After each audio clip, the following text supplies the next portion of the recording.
Sophia's Mercurial Waters by Mark Ryden might seem at first glance to be a pleasant painting of a child surrounded by the peaceful surroundings of her room.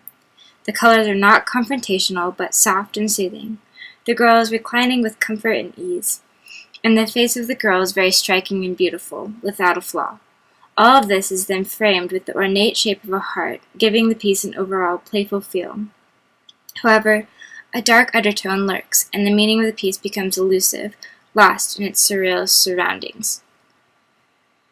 When trying to understand the labyrinth of meanings that Mark Ryden creates, one should acknowledge how he combines art historical and pop cultural references in every piece. He says that he is attracted to paintings and icons that have a strong instinct. He especially uses a lot of religious imagery. An example of this would be in Lincoln's Grotto, inspired by Our Lady of Lourdes scene, which is commonly used in Roman Catholic art. However, he defiles the scene by replacing the Virgin Mary with Abraham Lincoln's head. He makes Lincoln holy again in Spectaculum Carnis. Lincoln's holiness here can be suggested with the use of his halo. Sophia's Mercurial Waters also contains religious imagery. It could be argued that this painting contains a holy triumvirate scene, but just like Lincoln's Grotto, Ryden pollutes the scene. However, this time, he pollutes it with the commodification of the body and religion. Apparai, with a PhD in anthropology, once said, "Commodities, like person, have social lives." This could mean that commodities have a lot more to them than just exchange value. They are also charged according to what they are linked to in society, whether that be power, hierarchy, etc. Therefore, when looking at a commodity, one must understand what function it has in society and who values it. Objects change over time because they are used in different ways, and therefore they are constantly going through transformations. Every commodity is by no means static.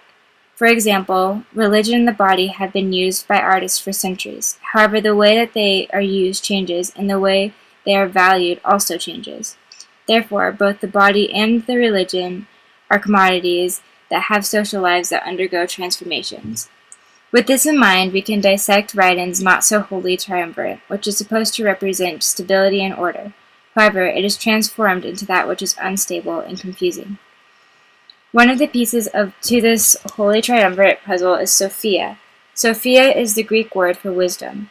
She has been personified in many different religions and philosophies, including Christianity, Judaism, and Gnosticism. Leo D. Lefebvre, who has a PhD in Christian philosophy, comments on how Sophia is used by different branches of Christianity. Feminist Christians see her as a female image of God, and the Roman Catholics see her as an image of the Virgin Mary. She is also found in the Gospel of John, which uses language that ties her to the Word, which is logos in Greek. Then in Gnosticism, Sophia is a part of the soul, with the other part being Jesus, just like two sides of a coin. But regardless of Sophia's role in each of the beliefs mentioned above, she is consistently a symbol of purity and godliness. I argue that Mark Ryden sees Sophia the way Roman Catholics do, as the Virgin Mary. A hint of this could be found in the title, with the reference to the Mercurial Waters.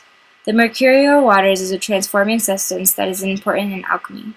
It contains a paradox because it both heals and kills. It works not by doing one or the other, but both at the same time. This paradoxical headache parallels the philosophy of alchemy, which concerns itself with a transformation that dissolves the structures that surround our everyday lives. This in turn casts us into a state of not knowing, allowing for new things to be born. This magical water flows from a fountain that has 3 different pipes, each containing a different liquid that altogether makes up the magic substance: the vinegar of spring, the water of life, and the virgin's milk. Mark Ryden's Sophia lactates, with milk shooting out of her like a fountain. Therefore, Sophia's milk could represent the Virgin's milk, which makes up the Mercurial Waters. Mark Ryden paints Sophia again as the Virgin Mary in Girl in a Fur Skirt.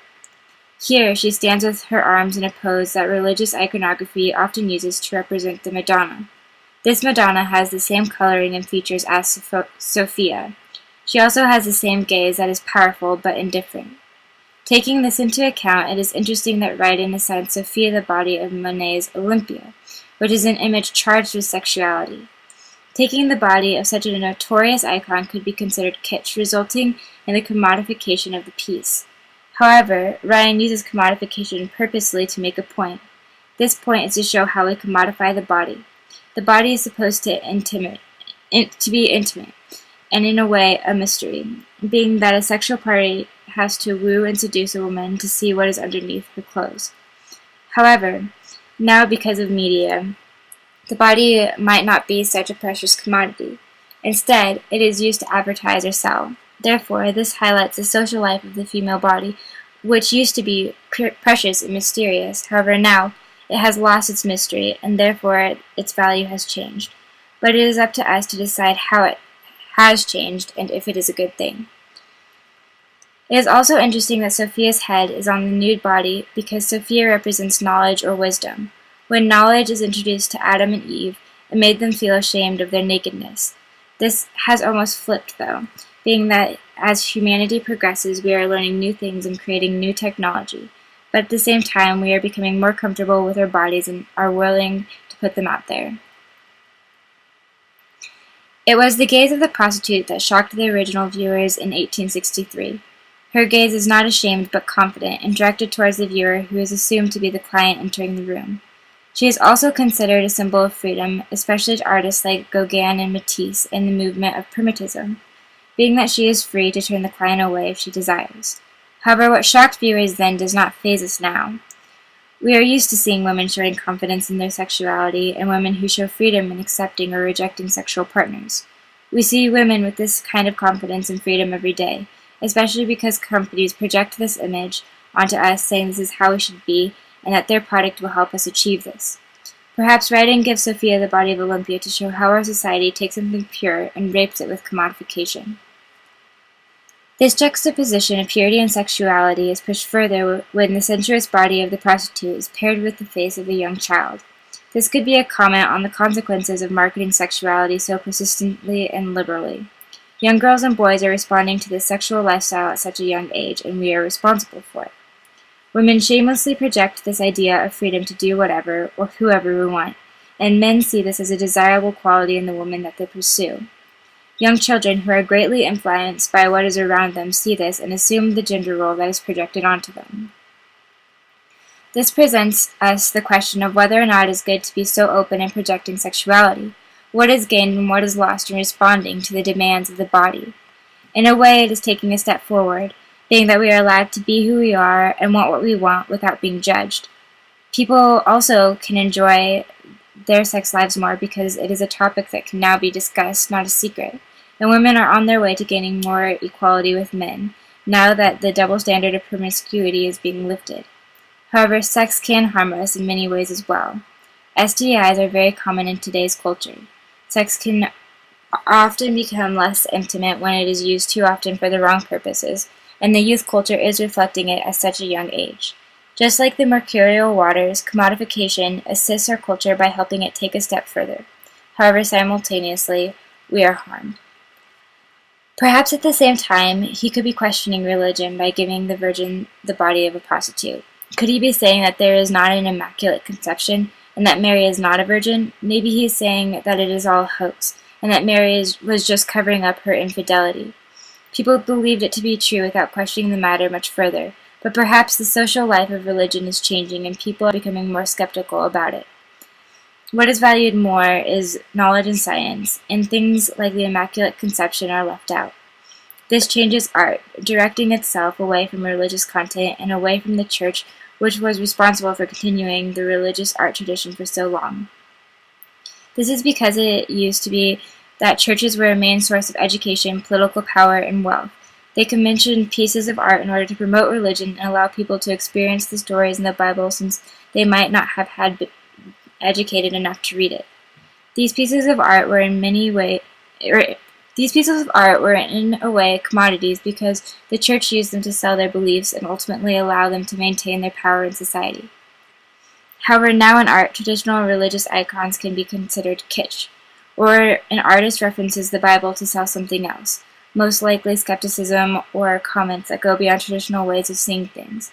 Therefore, the commodity of religious works has gone through a complete transformation. I would argue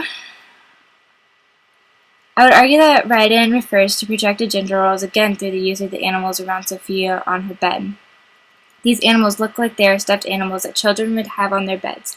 They could also be figures that they might see on television while watching a cartoon. Not only do the representations of these animals speak of youth, but one should also take a note of their colors as well. The rabbit is pink with blue ears, and the elephant is blue with pink ears. Blue and pink are colors that signify gender from the moment we are born. In a way, these colors are our identities before anything else. This is because of marketing. When a baby girl is born, the cards and balloons and blankets that fill up the room are light pink, whereas with the boy, they are light blue.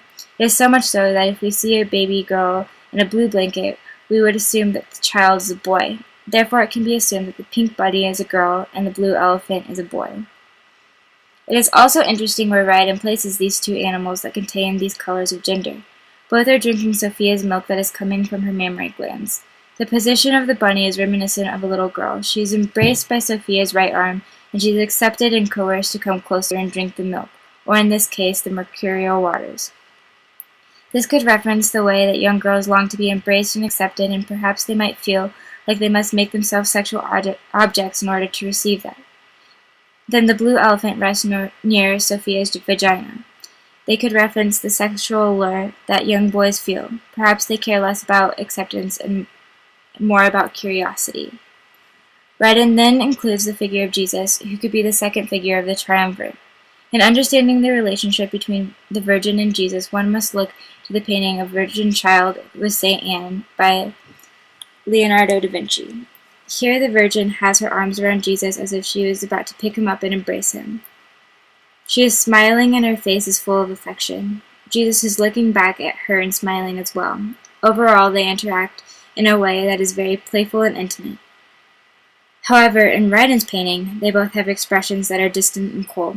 They do not interact in a playful manner, and they do not even look at each other. Instead, they seem jaded and uninterested in each other.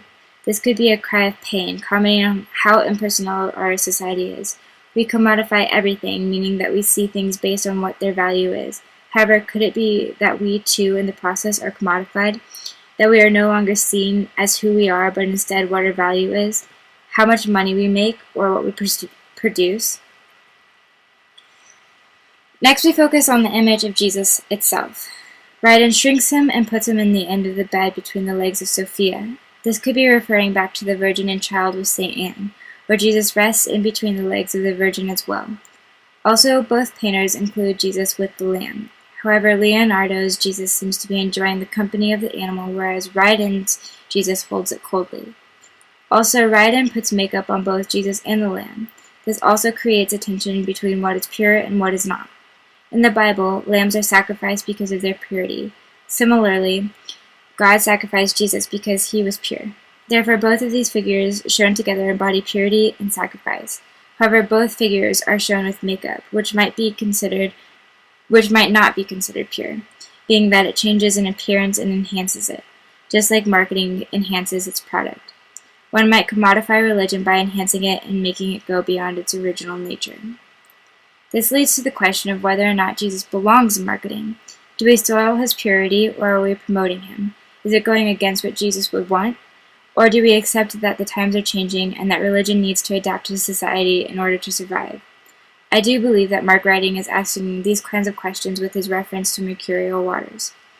Commodification does harm and help religion. It might be soiling the purity of the image of Jesus, however, it is helping him survive in our society. It is unclear which figure is the third figure in the Holy Triumvirate. Traditionally, there is not a strict formula for who the Triumvirate consists of. Leonardo shows Jesus and Mary with St. Anne. However, Jesus can also be shown with the two thieves on either side of him in death, or with the Virgin Mary and John the Baptist, or even with Mary and Joseph. In this painting, this third member of the Triumvirate could be the eye that is framed in the background by a heart. This eye is similar to the eye that is found on the American dollar bill on the top of the pyramid. However, instead of the triangle framing it, a heart does, just like the heart frames the entire painting. The eye on the dollar bill references religion, being that the eye represents the all-seeing eye of God, and the triangle, which could refer to the Trinity, surrounds it. Overall, this shows that Ryden intended for religion and commodification to mix. being that the dollar has to do with currency, and the value of the dollar is ingrained in us from the time that we are children. As a child, however, we associate more value to that dollar, and the dollar loses its value as we grow older and demand more expensive things. This ties back into religion, which might have had more value when we were young. However, as we get older and the demands of the body increase, the value of religion in our lives is lost. The symbol could be a third member of the Triumvirate, however, it is hard to tell. In fact, I would argue that this painting has not just one triumvirate, but many. There is one that could be made with Sophia, Jesus, and the bluebird. There could be one with Jesus, Sophia, and the lamb, or possible ones from the animals on the bed. Overall, it creates chaos, being that there is no simple design. One does not know where to look because there are so many shapes and focal points that eyes can be drawn to. In a sense, it is unstable. However, there is stability within the instability. This is how our lives are with commodification. There are so many different things bombarding us at all angles in terms of who is trying to reach us and what we should value and how we should attain our happiness. Sometimes we get lost in all the different triumvirates in our lives. We have become lovers of instability and uncertainty. We no longer want the stability and beauty of the simple triumvirate that Leonardo da Vinci creates in The Virgin and Child with St. Anne. Instead, we have rejected this beauty and stability and searched for something more relatable. Our lives are not stable. It is chaotic and uncertain. However, this is what we love, and this is what we are used to. We need shows and advertisements and new things in order to distract us. Commercialization is our stability within our instability. However, this painting alone is only one piece to the puzzle. Ryden revisits the subject a year later and completes the puzzle with two more images of the same Sophia.